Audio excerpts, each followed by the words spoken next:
YouTube, what's going on? We got the worst truth or dares ever. Let's get into this video and see about it. Let's go. On May 24th, 2023, just days after graduating high school, 18-year-old Cameron Robbins from Baton Rouge, Louisiana, was celebrating with several hundred classmates on a trip to the Bahamas. They were staying at the Atlantis Paradise Island Resort in Nassau. That evening, the group attended a Got some money, but it seemed like they got that paid. sunset party cruise aboard Blackbeard's Revenge, a pirate-themed party boat. Around 9:40 p.m., near the uninhabited Athol Island northeast of Nassau, someone dared Cameron to jump off the boat into the dark ocean. Several students tried to grab him and stop him. They reached for him, attempting to hold him back, but Cameron broke free from their grip. He jumped into the water. Footage captured the aftermath. Cameron could be seen swimming in the dark waters. Friends threw a life preserver toward him. People screamed, "Grab the buoy! Hey, the buoy!" They were trying desperately to direct him to the flotation device, but Cameron appeared to swim away from it. Within seconds, he vanished from view. The boat remained anchored for hours as students searched frantically. The U.S. Coast Guard, Royal Bahamas Defense Force, and United Cajun Navy searched the waters until about 3 a.m. Royal Bahamas Defense Force Commodore Raymond King called the area really shark-infested. He said, "The probability of survival decreases significantly, particularly if a person did not have on a life vest, and particularly if a person is perceived to be intoxicated." The search covered 325 miles over 2 days. That is some of the craziest shit to me, that they have liquor on boats like that, and you know people get drunk as hell and do crazy shit. But not even just that. To dare this nigga to jump off the boat and this nigga think it's a good idea to do so, you had to be intoxicated.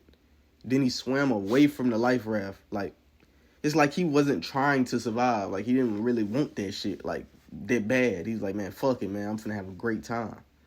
It's crazy, bro. And the person who dared him to do that shit, I know they feel terrible. They may be in jail because they caught, but they didn't make him do it. But they dared him to do it, and he felt like he was gonna do it. But anyway, continue. May 27th, authorities called off the search. Cameron Robbins was officially designated lost at sea. His body was never recovered. Damn. A memorial service was held at Broadmoor United Methodist Church in Baton Rouge. Cameron was described by his baseball coach as a fierce competitor and by his family as funny and kind-hearted. My darkest secret. On May... We had got to the point where literally anybody can build a fully working app without knowing how to code. This is Terrible way to go. On May 28th, 2018, in the early hours of the morning, a neighbor looked out her window in Heysham, Lancashire, and saw flames at 94-year-old Mary Gregory's bungalow. Damn. Firefighters rushed to the scene and found Mrs. Gregory unconscious in the conservatory, suffering from smoke inhalation. She was treated by paramedics and rushed to Royal Lancaster Hospital, but died 4 days later. An investigation by Lancashire Fire and Rescue Service concluded the most probable cause was a dropped or carelessly discarded cigarette. Mrs. Gregory was a heavy smoker with dementia. The coroner recorded a verdict of accidental death. The case was closed. Then, weeks after the funeral, during a game of Truth or Dare with two friends, 17-year-old Tiernan Darnton revealed his darkest secret. He told them, "I have a secret I haven't told anyone. I may have killed someone." His friends didn't believe him. He persuaded them to keep quiet. But in May 2019, during a counseling session, Darnton mentioned a friend who could send me to prison cause of what he knows. He added that he had felt powerful at Mrs. Gregory's funeral because he knew what had happened, and everyone else in the room didn't. The counselor ended the session by saying, "I think you're trying to tell me you've killed someone." Darnton mouthed, "Yes." Police reopened the case. They discovered drawings of Mrs. Gregory's floor plan with labels like "good hiding place" and "quick exit." Evidence showed he had set the curtains on fire with a lighter, unplugged the phone, disabled a smoke alarm, and placed a table in front of the conservatory doors to... This nigga evil. And they thought it was just a cigarette? Damn it. Damn it.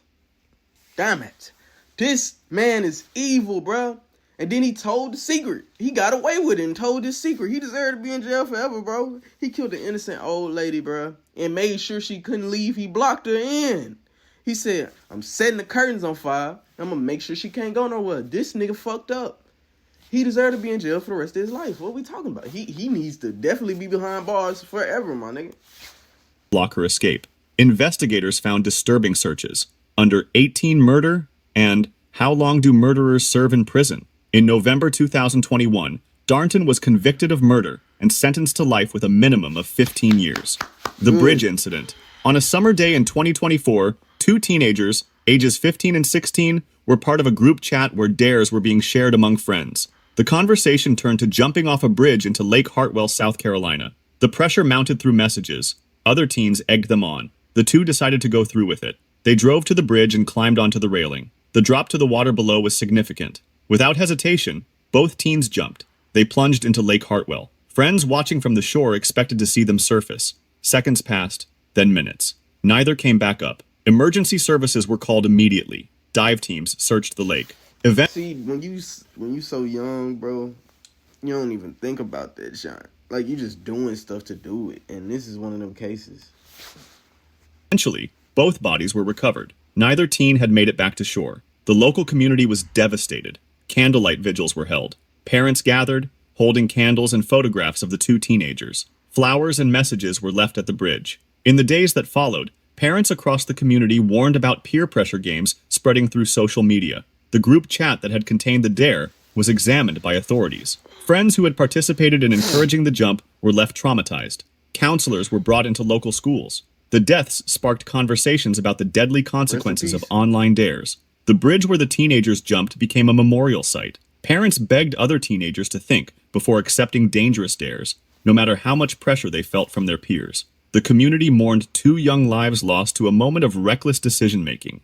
The boiling water incident. On March 22, 2017, in Florida, 8-year-old Kihari Pope was at a sleepover with her cousin and friends. The children decided to play Truth or Dare. The game started innocently enough. Then, someone dared Kihari to drink boiling water through a straw. The other children thought it would be funny to see if she would actually do it. Kihari accepted the dare. She put the straw to her lips and drank the scalding liquid. Immediately, she began screaming in agony. The boiling water burned her mouth, throat, and lungs. She collapsed. The adults rushed her to the hospital. Doctors discovered she had suffered severe internal burns to her throat and respiratory system. Kihari was placed in intensive care. She underwent multiple surgeries. For months, she lived with severe complications from the burns. Her airway was damaged. She struggled to breathe. The internal injuries were catastrophic. Despite the medical team's efforts, Kihari's condition continued to deteriorate. The damage to her throat and lungs was too extensive. Eventually, 4 months later, she died from the injuries sustained from drinking the boiling water.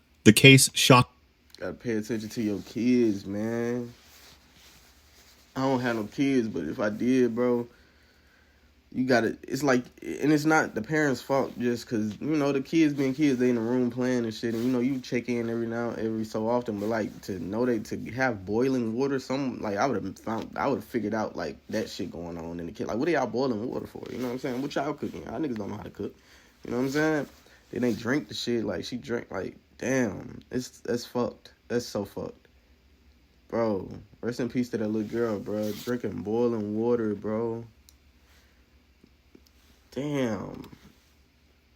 To the nation. Parents were horrified that such a simple dare could result in death. Warning messages spread across social media about the deadly risks of dares among children. Kihari's family spoke out, hoping to prevent other children from accepting dangerous dares. Her death became a cautionary tale in schools across the country. The children who had dared her to drink the boiling water were left traumatized by what had happened. Kihari Pope was just 8 years old. Damn. The slug incident. On a warm evening in 2010, What if you can create your own website by saying, this is what I want? With Wix, you can.